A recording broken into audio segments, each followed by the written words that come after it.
취재 기자와 한 걸음 더 들어가 보겠습니다. 최은경 기자가 나와 있습니다. 양육비를 받지 못한 자녀가 대략 몇 명 정도 되는 건가요? 네, 한부모 가정의 유형이 여러 가지인데요. 이혼한 경우, 또 결혼을 하지 않은 미혼모이거나 미혼부인 경우 등이 있습니다. 2013년 여성가족부가 한부모 가정 2천여 명을 상대로 조사를 했는데 양육비를 한 번도 받지 못했다고 대답한 사람이 83%였습니다. 2018년에도 사정은 나아지지 않았습니다. 앞서 보신 대로 10명 중 7명이 양육비를 받아본 적이 없다고 답했습니다. 한부모 가구가 약 153만 가구니까 단순 계산해도 100만 가구의 아이들이 양육비를 못 받는다고 볼 수 있을 겁니다. 네, 100만 가구요. 사실 양육비라는 게 아이들의 생계비잖아요. 그런데 강제할 방법은 없는 건가요? 네, 양육비를 못 받는 부모들은 작정하고 도망 다니는 데는 방법이 없다고 말합니다. 상대가 월급을 받는 급여 소득자이거나 본인 명의의 재산이 있으면 지급 명령이라도 신청을 해볼 수가 있는데 대부분은 친인척 앞으로 명의를 돌려놓거나 주소를 옮겨서 강제 집행이 어렵다는 겁니다.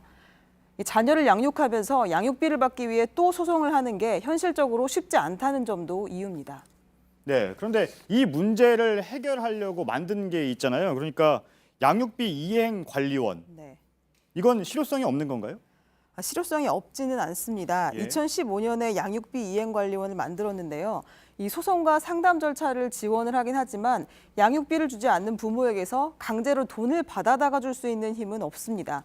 양육비 이행관리원의 도움을 받은 사람 10명 중에 실제로 양육비를 받은 경우는 3명에 그치는 상황입니다. 네, 강제력이 없으니까 그렇게 되는 거잖아요. 네. 해외 사례는 좀 어떻습니까? 네, 해외 사례에서는 강제력을 좀 볼 수가 있는데요. 예. 미국은 50개 주에서 모두 형사처벌을 하고 있습니다. 아이다호주에서는 최고 14년형, 미시간주는 최고 4년의 징역형을 내릴 수 있게 돼 있고요. 또 프랑스는 2차례 이상 양육비를 밀린 경우에 2년 이하의 징역이나 벌금 1만 5천 유로를 매기고 또 양육권자에게 알리지 않고 주소를 변경하면 6개월 이하의 징역이나 7,500유로의 벌금을 부과합니다. 또 양육비를 안 주면 운전면허를 정지하는 영국의 사례도 있습니다. 예. 혹시 우리나라에도 이 양육비를 강제하려는 움직임이 좀 있습니까? 네, 20대 국회에서 10여 개 법안이 발의됐는데요. 영국의 사례를 따와 양육비 미지급자의 여권 발급을 막는다거나 운전면허를 취소하는 법안 등이 발의됐고요. 또 인적사항을 공개하고 형사처벌을 하는 법안 등도 있습니다. 하지만 모두 통과되지 못했습니다. 예.